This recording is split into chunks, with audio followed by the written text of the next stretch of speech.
जीवन अमारो।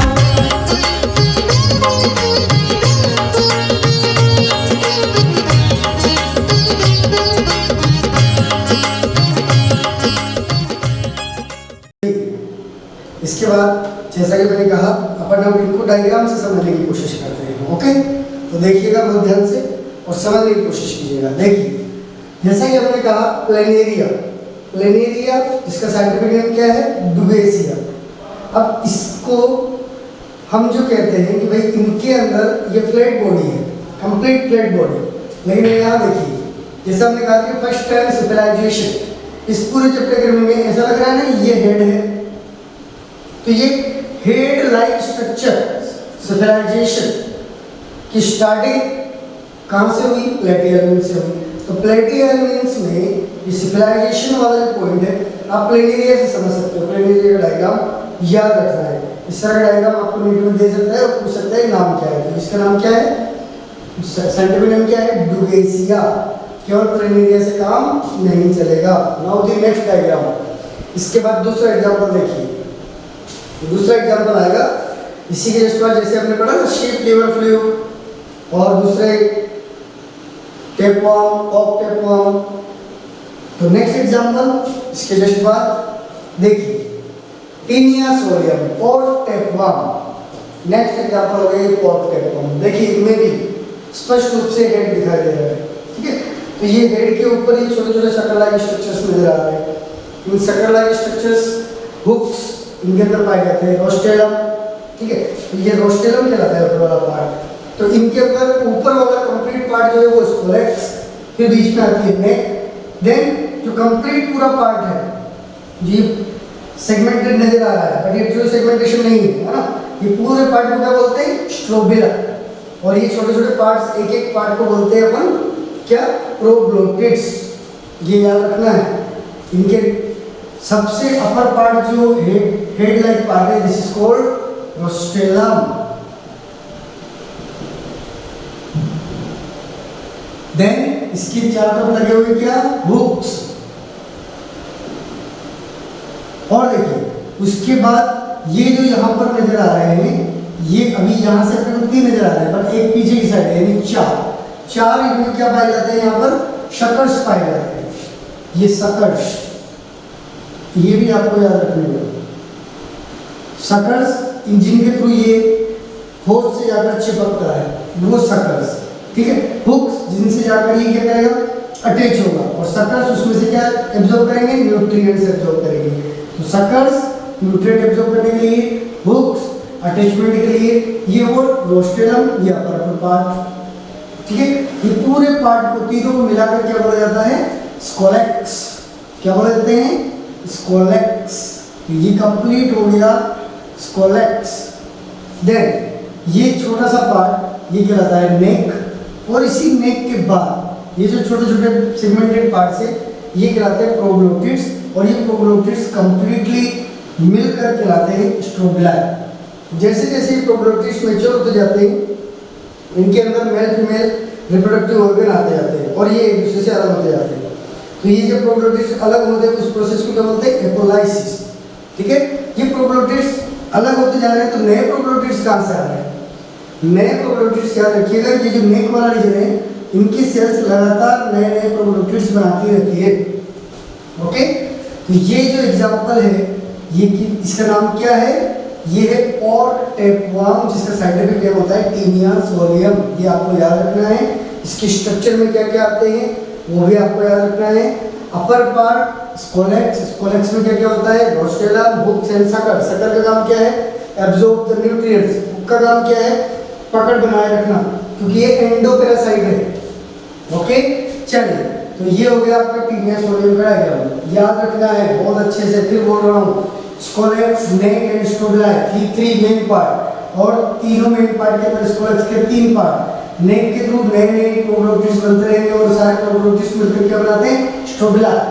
ठीक है, और इसके बाद नेक्स्ट एग्जांपल वो भी देखते हैं। देखिए बेटा, अब एग्जांपल से पहले जो एक पॉइंट हमने कहा था कि इनके अंदर इंपॉर्टेंट है कि इनका जो एक्सक्रीटरी सिस्टम है उसमें विशिष्ट कोष पाई जाती है, जिसे हमने क्या कहा बेटा, उसे हमने कहा था फ्लैम सेल्स। तो देखिए यहाँ पर फ्लैम सेल का डायग्राम, ये फ्लैम सेल का डायग्राम है जो किसके काम में आती है, उत्सर्जन के लिए।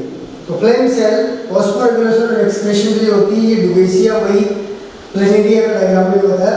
और इसी में से ये जो पार्ट है इसमें से लेकर एक एक्सक्रीटरी सेल जिसे बोला आपने फ्लैम सेल, उसको बड़ा करके यहाँ पर बताया हुआ है। ये आप देखिएगा, इसके बारे में याद रखिएगा। फ्लैम सेल के अंदर किस तरीके से इसका डायग्राम रिप्रेजेंट है। तो अगर ऐसा डायग्राम दे तो आपको याद रखना है कि वो किसका डायग्राम है, फ्लैम सेल का डायग्राम है। ओके, नेक्स्ट एग्जांपल देखते हैं। नेक्स्ट एग्जांपल में देखिए, जो मैंने कहा था nervous system, ladder like nervous system, हाँ, सीढ़ी नुमा चेता तंत्र, जो हमने कहा कि भाई लॉन्गिट्यूडिनल नर्व कोड 2 निकल रही है, ये ऊपर ब्रेन, ब्रेन में से निकली ये 2, क्या बोला था इनको अपन ने, आयामी लॉन्गिट्यूडिनल नर्व कोड, चेता रज्जु नर्व कोड्स, ठीक है। तो आयामी, ये आयामी नर्व कोड होगी, एक ये हो गई, एक ये हो गई, तो कितनी हो गई 2। और इन दोनों नर्व कोड को आपस में जोड़ने का काम जो कर रही है, इन्हें हमने क्या कहा था, इन्हें हम कह रहे थे ट्रांसवर्स नर्व कोड। तो ये ट्रांसफर, ये लॉन्गिट्यूडिनल, ये अनुप्रस्थ, देख रही है अनुप्रस्थ, अनुप्रस्थ चेता रज्जु, या अनुप्रस्थ कमीशन भी बोल देते हैं। कमीशन क्यों बोला, संयोजी, संयोजी जो जोड़ने का काम करेंगे, ठीक है। तो ट्रांसवर्स कमीशन भी इनको बोल देते हैं। ट्रांसवर्स कमीशन याद रखना है, लॉन्गिट्यूडिनल नर्व याद रखना है। ये दोनों मिलकर क्या बनाती है, लेडर लाइक यानी सीढ़ी नुमा चेता तंत्र का निर्माण करती है। ऊपर ही ऊपर फर्स्ट टाइम से सेंट्रलाइजेशन देखने को मिला, तो ब्रेन लाइक स्ट्रक्चर भी में देखने को मिलती है। ओके, चलिए नाउ द नेक्स्ट एग्जांपल देखिए, नर्व कोड लिखा है, दोनों नर्व कोड है। नेक्स्ट एग्जांपल में चलते हैं। अब देखिए, उसके बाद हमने रिप्रोडक्टिव सिस्टम की बात किया था। तो रिप्रोडक्टिव सिस्टम में हमने कहा था कि ये हर्माफ्रोडाइट होते हैं। हर्माफ्रोडाइट का मतलब मेल फीमेल दोनों ऑर्गन एक ही में पाए जाएंगे। तो देखिए ध्यान से और समझने की कोशिश कीजिएगा इसको। देखिए क्लियरली इसमें मेंशन किया हुआ है, male organ testis, female organ ovary. Testis में क्या बनेंगे, मेल गैमेट, कितने सारे टेस्टिस बताए हुए हैं, और ये सब एक नलिका के थोड़ा जुड़े हुए हैं। और ये नलिका जाकर कहाँ पर रही है, जेनिटल पोर में, ठीक है। ये पेनिस, जो हमने कहा था कि इनमें क्या पाया जाता है, कॉपुलेटरी एपरेटस। तो ये कॉपुलेटरी एपरेटस का नाम पेनिस इनमें प्रेजेंट है, ठीक है ना। ये भी पॉइंट आपको याद रखना है। कॉपुलेटरी एपरेटस स्पष्ट दिखाई दे रहा है, पेनिस पाया जाता है।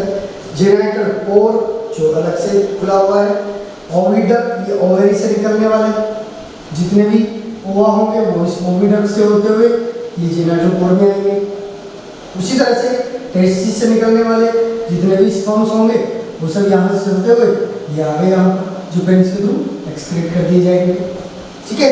तो ये पूरा का पूरा रिप्रोडक्टिव सिस्टम को, जो डुबेसिया है, प्लेनेरिया है, उसके रिप्रोडक्टिव सिस्टम को इस डायग्राम में एक्सप्लेन किया गया है, ठीक है।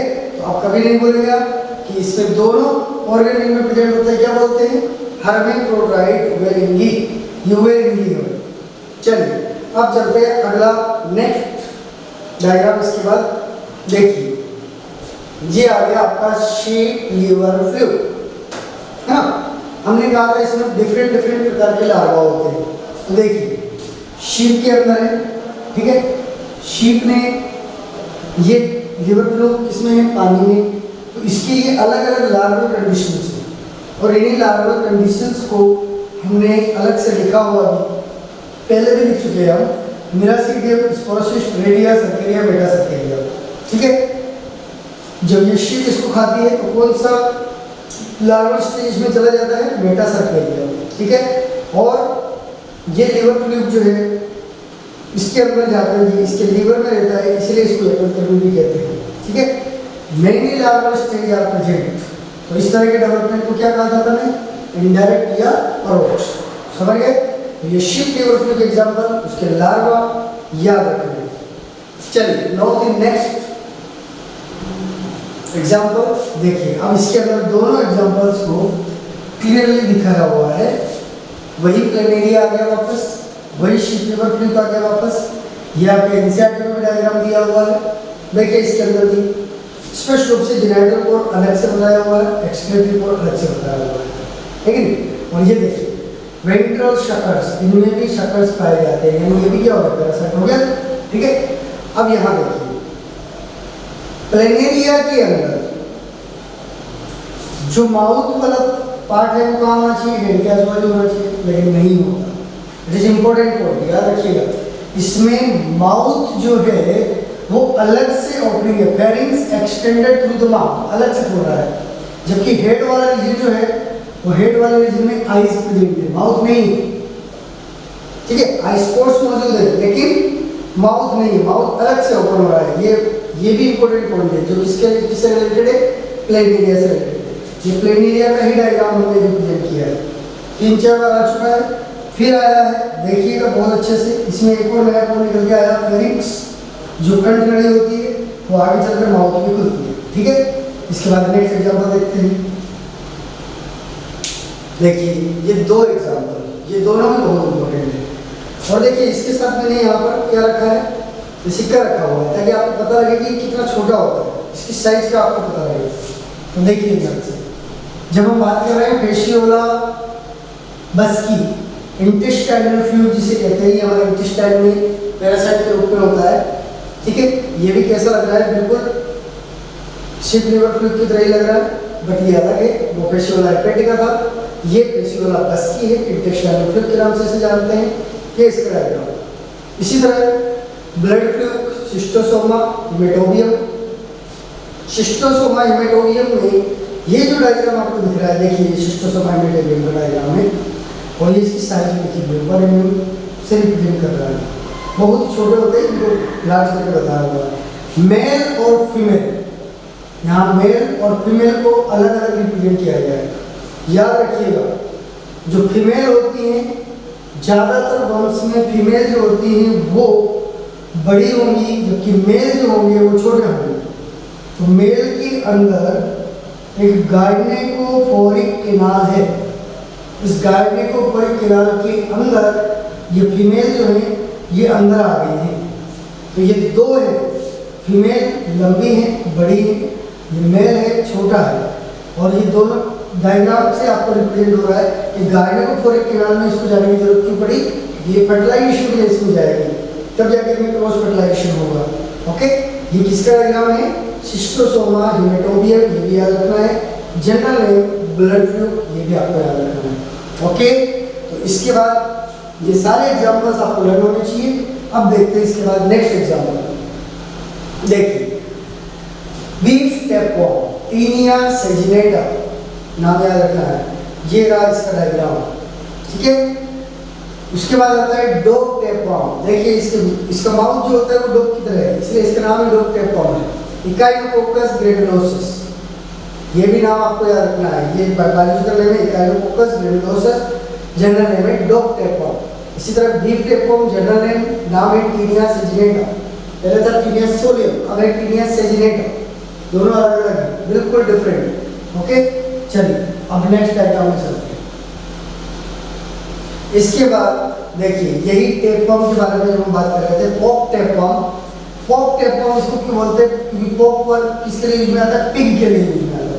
तो इसका सेकेंडरी होस्ट होता है पिग, ये वहां पर भी अपना डेवलपमेंट करता है, और प्राइमरी होस्ट होता है मैन। मैन के अंदर ये डिजीज कोज करता है, जो आपने 12th के अंदर ह्यूमन हेल्थ और डिजीज में पढ़ी होगी। कौन सी डिजीज कोज करता है, फेशियोला हेपेटिका। ध्यान से सोच के बताइए, ये हमारे अंदर जब आप पढ़ेंगे फेशियोला हेपेटिका के थ्रू कौन सी डिजीज कोज होती है, तो फाइलेरियोसिस, तो और बहुत सारी अलग अलग डिजीज है। तो फाइलेरियोसिस डिजीज जो होती है वो इनके थ्रू कोज होती है। तो या फाइलेरियोसिस की तरह बहुत सारे अलग अलग डिजीज हम पढ़ेंगे, तब आपको और भी क्लियर हो जाएगा, ठीक है। इसके बाद आते हैं, इसके दो होस्ट के नाम जरूर याद रखिएगा, primary host is man, secondary host is pig. नाम क्या है? Pork Teflon. नेक्स्ट एग्जांपल आगे चलते हैं। देखिए ये पोर्क टेफ्लॉन का लाइफ साइकिल पूरा बताया हुआ है। जैसे कि मैंने कहा सेकेंडरी होस्टेज में पिग, प्राइमरी होस्टेज मेन। तो ये किस तरीके से पिग से मेन के अंदर आता है, उसमें डिजीज कोज करता है, इंटेस्टाइनल डिजीज, तो वो पूरा कंप्लीट चार्ट के थ्रू बताया हुआ है।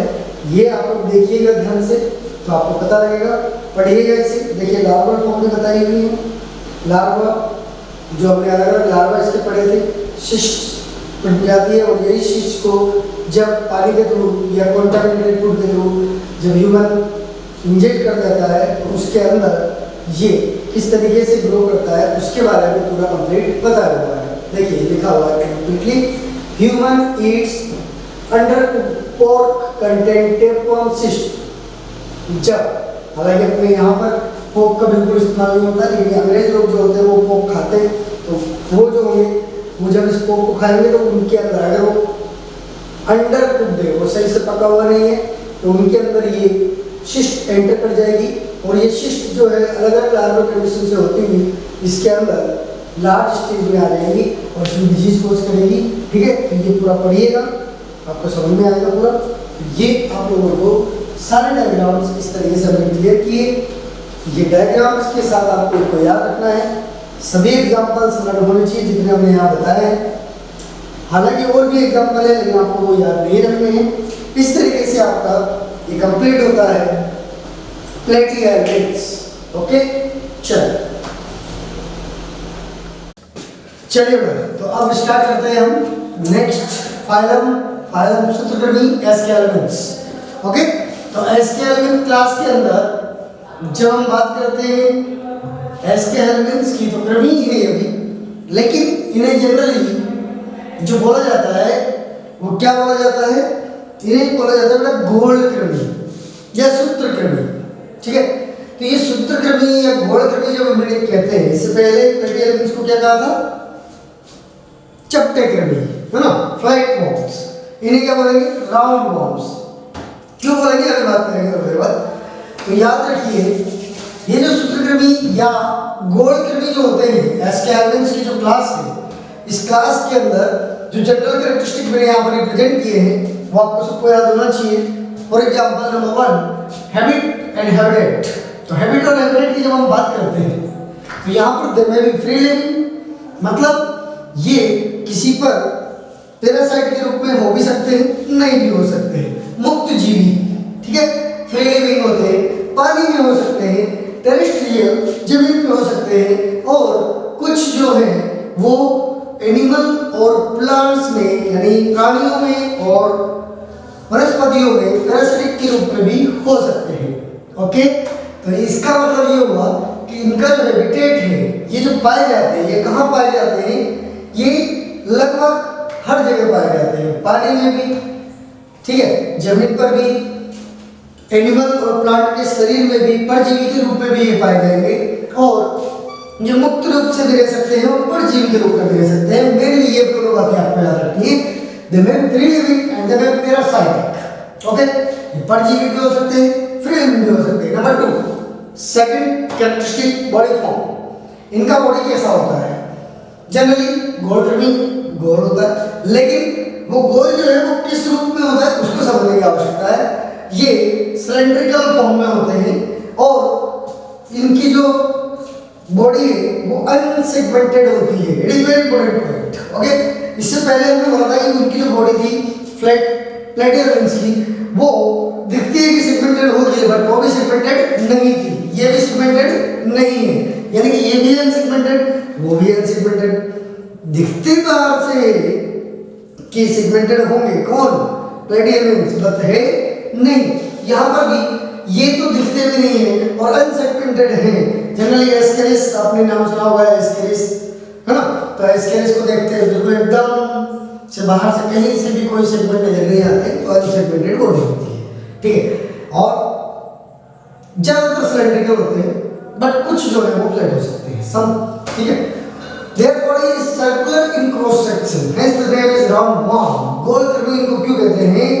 क्योंकि फॉर एग्जांपल मान लीजिए पेन है, ओके, ये स्लेंडर शेप में है, अब अगर ये सिलेंडर शेप में है, जैसा कि हमने लिखा body is cylinder, cylinder shape और सिलेंड्रिकल गोल, ठीक है। अब इसको जब मैं एनोप्रस्थ काट में काटूंगा तो ऐसे देखने पर मुझे दिखेगा कि ये किस शेप में दिखेगी, सर्कुलर, गोलाकार। ये खुद गोल नहीं है, खुद तो कैसे है, सिलेंड्रिकल, ठीक है, खुद तो बेलनाकार है, ओके। लेकिन इनके अनुप्रस्थ का बेलन को काट के ऊपर से देखोगे, अरे गैस का सिलेंडर आता है, सिलेंड्रिकल है, लेकिन उसको जब कट करके जब देखेंगे तो एक गोला वृत्त नजर आएगा कि नहीं आएगा, आएगा ना, सर्कल नजर आएगा ना। तो ये सर्कुलर जो शेप है वो क्रॉस सेक्शन में देखने पर हमें मिलता है। अब ये जो क्रॉस सेक्शन है इसी के आधार पर हम आगे भी बात करेंगे, लेकिन याद रखिएगा राउंड हम इसलिए कहते हैं क्योंकि क्रॉस सेक्शन से काटने पर जब हम इन्हें देखते हैं तो ये इनकी बॉडी कैसे दिखाई देती है, सर्कुलर, गोलाकार, इसलिए इनका नाम हो गया गोलकर्णी, okay. Number 3 body symmetry. Body symmetry इनमें भी वही है, बायलैटरल सिमेट्री, समद्विपार्श्व सममित।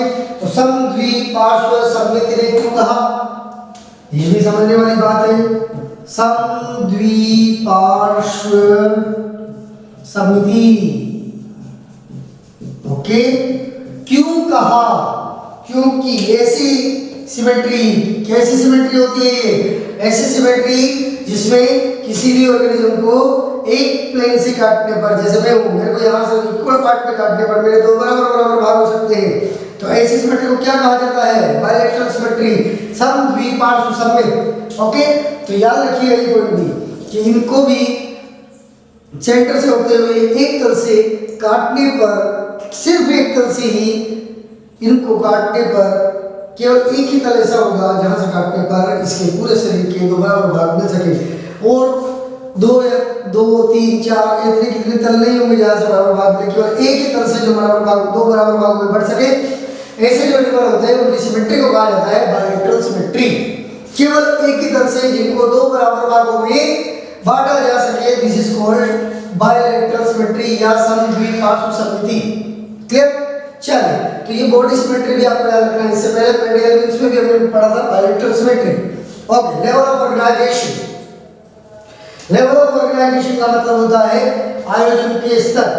आयोजन का स्तर इनमें कैसा होगा, ये पेशी स्तर के होंगे, कोश स्तर के होंगे, अंग स्तर के होंगे या अंग तंत्र स्तर के होंगे। तो इससे पहले पेडियल में पढ़ा था अंग स्तर, यहाँ पर आएगा अंग तंत्र स्तर, ऑर्गन सिस्टम लेवल, अंग तंत्र स्तर का इनमें क्या मिलेगा, शरीर का आयोजन अंग तंत्र स्तर का मिलेगा, organ system level of body organisation, okay.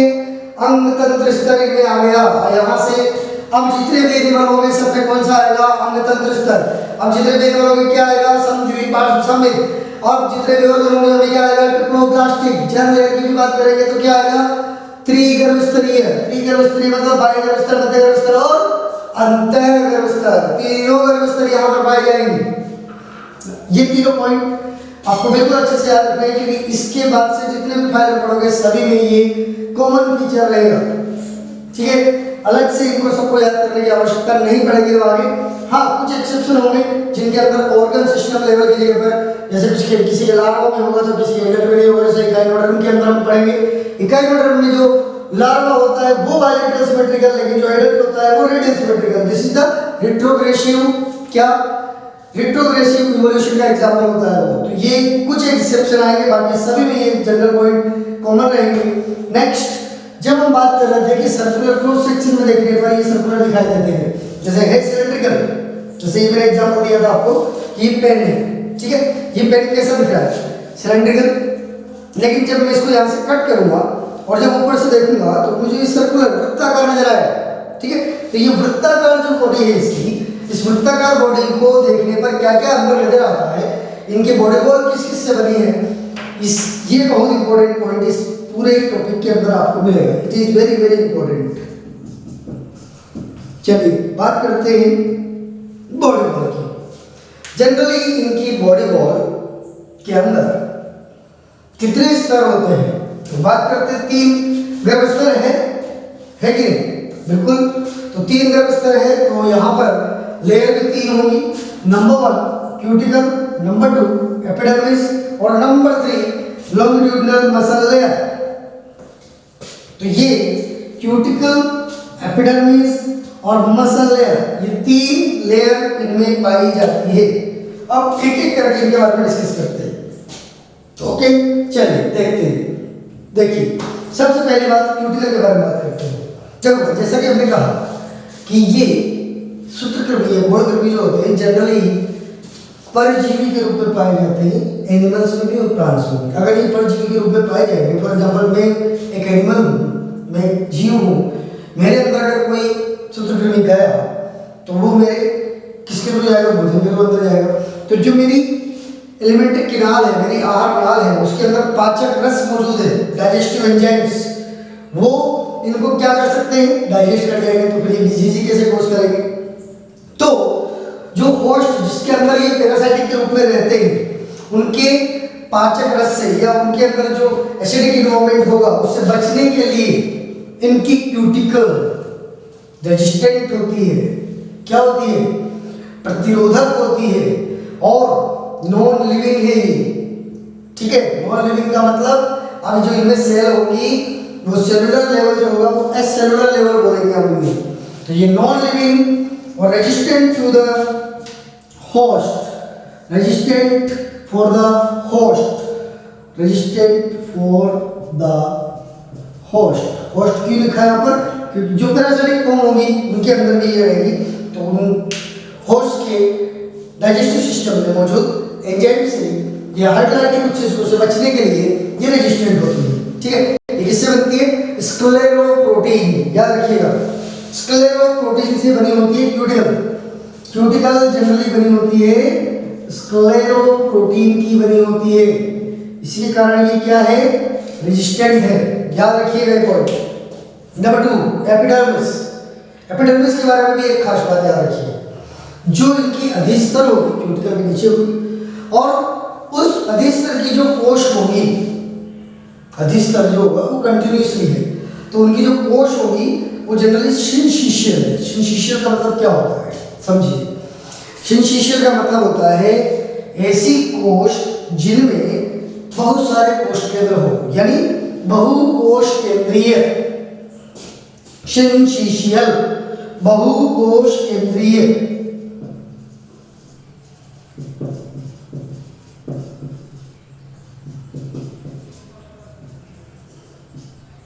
सिंशिशियल and without सीलिया, कोई पक्षिया कषाय इनमें नहीं होंगे। तो ये भी आपको याद रखना है। Epidermis is syncytial, cuticle is resistant, non living. Number 3 very very important, muscular layer. इससे पहले वाले में भी मसल आ गई थी, बट वो उसके अंदर जो मसल थी सॉरी, उसके अंदर जो मसल थी आप देखिएगा उसमें कौन सी मसल मैंने लिखवाई थी, पता करके बताइएगा। ठीक है, वहां पर भी मसल मैंने लिखवाई है, यहाँ पर भी मसल लेयर है, लेकिन यहाँ पर कौन सी मसल आई? Longitudinal muscles only. कौन सी मसल आई? केवल लॉन्गिट्यूडिनल। यानी कि मसल लेयर में जितनी भी मसल्स होंगी वो ओनली लॉन्गिट्यूडिनल मसल फाइबर्स होंगे, लॉन्गिट्यूडिनल मसल सेल्स होंगी, सर्कुलर नहीं होगी। आयामी स्नायु तंतु या आयामी स्नायु फाइबर्स इनमें पाए जाते हैं, सर्कुलर या वृत्ताकार स्नायु इनमें नहीं पाए जाते हैं। याद रखिएगा, अभी मसल्स का धीरे धीरे इवोल्यूशनरी डेवलपमेंट हो रहा है। इसके अगले तक आते आते प्लेट एलिमेंट में मसल ले रहा है, बट वो कंफर्म नहीं है कि वो कौन सी थी। इसमें आते आते लॉन्गिट्यूडिनल आ गई, सर्कुलर अभी भी नहीं आई है। ठीक है, तो only longitudinal muscle fibres are present. और ये किस रूप में प्रेजेंट होते हैं? ये अगर मसल ले रहा है इसका मतलब क्यों है, आपको समझ में आना चाहिए। इससे पहले भी प्लेट एलिमेंट में मैंने बोला कि मसल्स थोड़ी बहुत मात्रा में आ गई है। क्यों आ गई थी? क्योंकि वहां पर मेसोडर्म आ गई थी। वो भी ट्रिप्लोब्लास्टिक, ये भी ट्रिप्लोब्लास्टिक, मेसोडर्म उसमें भी आ गई, इसमें भी आ गई। तो यहाँ पर भी मसल्स आ गई, लेकिन यहाँ पर मसल्स के बारे में आपको पॉइंट याद रखना है कि ओनली मसल्स, लॉन्गिट्यूडिनल मसल्स पाई जाती है। ठीक है, सर्कुलर मसल्स आर एब्सेंट। और ये मसल फाइबर्स किस रूप में डिवाइड होते हैं? 4 क्वाड्रेंट्स, 4 चतुष्क के रूप में पाए जाते हैं। और ये जो चतुष्क है, ये भी ध्यान दीजिए, ये जो चतुष्क है मेसोडर्म से आश्रित है कि नहीं, है ना? चलो वेरी गुड, तो ध्यान से समझो इसे। ये एक एक क्वाड्रेंट, ये जो मैं बना रहा हूँ, क्या बना रहा हूँ, इसके अंदर क्या होता है? न्यूक्लियस होता है ना, ये मैं न्यूक्लियस बना रहा हूँ मैं। हाँ, ये मैं समझ रहा है क्या बिंदिया लगा। चलिए, तो देखिए ये 4 क्वाड्रेंट्स के रूप में मसल लेयर प्रेजेंट है, कंटिन्यूअसली नहीं है, कंटिन्यूअसली नहीं, क्वाड्रेंट्स के रूप में है, ठीक है। और अब देखिए ये अंदर वाली क्या है? इंटेस्टाइन, आर्केंट्रोन, अंदर आर्केंट्रोन है, बाहर मसल लेयर है। अब ये सोच के बताओ मुझे कि जब मैंने कहा था सिलोम देह गुहा, सच्ची देह गुहा, और दूसरी देह गुहा कौन सी? इनमें कौन सी होती है? आभासी देह गुहा। क्यों बोलते हैं आभासी देह गुहा? आभासी देह गुहा और सच्ची देह गुहा में क्या फर्क होता है? सच्ची देह गुहा में जो देह गुहा होती है, ऐसी देह गुहा को बोलते हैं जो दोनों तरफ से मेसोडर्म की सेल्स के द्वारा कवर्ड हो। लेकिन यहां देखिए आप, ये जो इंटेस्टाइन है तो एंडोडर्म से बनती है, मसल्स मेसोडर्म से बनती है। तो अब ये जो कैविटी बन रही है, इस कैविटी में ध्यान से समझो आप, हम कह रहे हैं कि ये तो मेसोडर्म है, मसल है, मसल है, मसल है, मेसोडर्म से कवर्ड है एक तरफ। इधर भी अगर मेसोडर्म आ जाती, मैं क्या कह रहा हूँ, अगर इंटेस्टाइन के ऊपर भी मेसोडर्मल लेयर्स आ जाती तो फिर ये सच्ची देह गुहा हो जाती। एक तरफ तो मेसोडर्मल कवरिंग है, लेकिन दूसरी तरफ इस ये कैविटी, ये कैविटी, इसका एक कवरिंग ये, ठीक है, दूसरा कवरिंग यहां से, तो ये बीच वाली स्पेस को ही तो अपन कैविटी कह रहे हैं। इसमें यहां पर कहीं पर भी मेसोडर्मल सेल्स या मेसोडर्मल कोश नहीं है, मध्यगर्भ स्तर की कोश नहीं है, तो एक तरफ नहीं है, एक तरफ है। मसल्स मेसोडर्म से उत्पन्न हुई है, तो मेसोडर्म से एक तरफ तो कवरिंग है, एक तरफ कवरिंग नहीं है, और बीच बीच में मेसोडर्मल पाउच पाया जा रहा है। ऐसी सिलोम को क्या बोलते हैं? स्यूडोसिलोम, आभासी देह गुहा। तो इनमें आभासी देह गुहा पाई जाती है, ये भी याद रखना है। क्यों बोलते हैं आभासी, ये भी पता होना चाहिए। आभासी इसलिए बोलते हैं क्योंकि इनकी देह गुहा में जो कवरिंग है वो कंप्लीट कवरिंग, बाहर तो कवर किससे कर रहा है? बाहर की लेयर तो मेसोडर्म मसल लेयर है, मेसोडर्म से उत्पन्न नहीं है, लेकिन इंटेस्टाइन एंडोडर्म से उत्पन्न होता है। एक तरफ की कवरिंग एंडोडर्म से बन रही है, एक तरफ की कवरिंग मेसोडर्म से बन रही है। दोनों तरफ की कवरिंग जबकि किससे होनी चाहिए थी? मेसोडर्म से, तब जाकर हम इसको क्या बोलते हैं? सच्ची देह गुहा। लेकिन ये दोनों तरफ से कवरिंग मेसोडर्म से नहीं है, इसलिए क्या बोलेंगे? आभासी देह गुहा। ओके, और बीच बीच में मेसोडर्मल पाउच है, डिफरेंट डिफरेंट प्रकार के स्ट्रक्चर बनाएंगे। इस प्रकार से ये जो पॉइंट्स थे ये आपके क्लियर हुए। ये बेसिक पॉइंट्स हैं जो आपको याद रखने। इनमें सबसे इंपॉर्टेंट मैंने पहले लिख दिया है बॉडी वॉल। ये डायग्राम मैंने बनाया है, पता होना चाहिए बॉडी वॉल में कितनी layer? 3 layer, cuticle, epidermis, muscle layer. Muscle layer में कौन सी मसल्स? लॉन्गिट्यूडिनल, सर्कुलर वेबसाइट किस रूप में होती है? 4 क्वाड्रेंट के रूप में होती है। ओके, क्यूटिकल कैसी होती है? रेजिस्टेंट होती है। क्यों होती है? क्योंकि ये पैरासाइटिक है। पैरासाइटिक है तो इनको होस्ट के डाइजेस्टिव ट्रैक्ट में रहना है, तो वहां के एंजाइम इनको पाचन नहीं कर जाए, खत्म नहीं कर दे, इसलिए इनको क्या रहना पड़ेगा? रेजिस्टेंट रहना पड़ेगा, प्रतिरोधी रहना पड़ेगा। तो क्यूटिकल को प्रतिरोधी बनाती है। प्रतिरोधी क्यों बनता है? क्योंकि इनमें विशिष्ट प्रोटीन होता है। कौन सा? स्क्लेरोप्रोटीन, जो इनको क्या बनाता है? रेजिस्टेंट बनाता है। इस तरह से ये तीनों पॉइंट्स, एपिडर्मिस कैसी होती है? सिंचिशियल और कोशिका, हर तीनों लेयर की कुछ ना कुछ खास बात है। तो बॉडी वॉल इसलिए इंपॉर्टेंट हो जाता है, इसलिए बॉडी वॉल को ही बहुत अच्छे से याद रखिए। बाकी सारे पॉइंट्स कॉमन है। आगे भी क्लास में आप आगे जितनी भी फाइल बनाएंगे सब में पढ़ोगे। सब में बॉडी सिमेट्री बायलैटरली आने वाली है, लेवल ऑफ ऑर्गेनाइजेशन अंग तंत्र स्तरीय आने वाला है, जर्म लेयर ट्रिप्लोब्लास्ट की आएगा, ये 3 गर्भ स्तरीय आने वाले हैं। सभी के अंदर 12 पढ़ेंगे, 12 के अंदर ये आएगा। ठीक है, चलिए तो इसके बाद आगे का नेक्स्ट सौथी सवाया अमे सौथी शानदार महर्षि गुरुकुल नो असवायो